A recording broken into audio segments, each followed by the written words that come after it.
പുത്തുമല പൊട്ടിയ സമയത്തും ഇവിടുന്ന് ബോഡി കിട്ടിയിട്ടുണ്ട്. എന്ത് സംഭവിച്ചാലും നമുക്ക് ഇത് കൂടെയാണ് ഈ പോത്തുകല്ല് ഭാഗത്തേക്ക് എന്താണ് ഈ പുഴന്റെ ഒഴുക്ക് അങ്ങനെയാണ് പോത്തുകല്ല് ഭാഗത്തേക്ക് എത്തിപ്പെടുന്നത്. അപ്പൊ അവിടെ എത്തുന്നതിന് മുന്നേ, അവിടെ ബോഡി എത്തുന്നതിന് മുന്നേ ഞങ്ങൾക്ക് ഇവിടെ ഇറങ്ങാൻ സൗകര്യം ഉണ്ട്, ഞങ്ങൾ ഇറങ്ങും. കാരണം എന്താ വെച്ചിട്ടുണ്ടെങ്കിൽ അവിടെ പൊട്ടിയ സമയത്ത് ഇവിടെ ചെവി ഓർക്കാൻ പറ്റാത്ത സൗണ്ടായിരുന്നു, ആ സൈസ് സൗണ്ടായിരുന്നു. അപ്പൊ ഞങ്ങൾക്ക് അറിയാം അവിടെ പൊട്ടിയിട്ടുണ്ടെങ്കിൽ ഇവിടെ ബോഡി കുടുങ്ങിയിട്ടുണ്ടാവും എന്നുള്ളത് ഞങ്ങൾക്ക് അറിയാം. പിന്നെ എന്താ വെച്ചിട്ടുണ്ടെങ്കിൽ വെളിച്ചവും വെട്ടവും മറ്റുള്ള സൗകര്യങ്ങളൊന്നും ഇല്ലാത്തതുകൊണ്ടാണ് ഞങ്ങൾ അന്ന് തന്നെ രക്ഷാപ്രവർത്തനം നടത്താൻ. പിറ്റേന്ന് ഞങ്ങൾ 2 ടീമായി തിരിഞ്ഞു. ഒരു ടീം മുകളിൽ ഭക്ഷണവും വെള്ളവും സൗകര്യങ്ങളൊക്കെ ആയിട്ട് കോർഡിനേറ്റ് ചെയ്തു.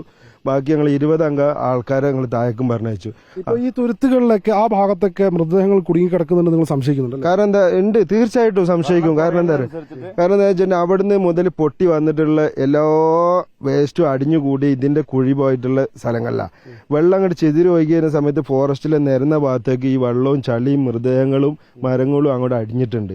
അതിന്റെ മുകൾക്കാണ് വന്ന് മണ്ണും അടിഞ്ഞിട്ടുള്ളത്. ഇത് വെള്ളം ഇറങ്ങുന്നതിനനുസരിച്ച് ഈ സംഗതികൾ കൈയായിട്ടും ബോഡീന്റെ പല ഭാഗങ്ങളും നമുക്ക് കാണാൻ കഴിയും. ആദ്യം പോയപ്പോൾ ഞങ്ങൾ തെരഞ്ഞു പോയപ്പോൾ ഈ കാണാത്ത സാധനം 3 ദിവസം കഴിഞ്ഞ് വെള്ളം ഇറങ്ങിയപ്പോഴാണ് പിന്നീട് ആ സ്ഥലത്ത് നിന്ന് തന്നെ കാണുന്നത്.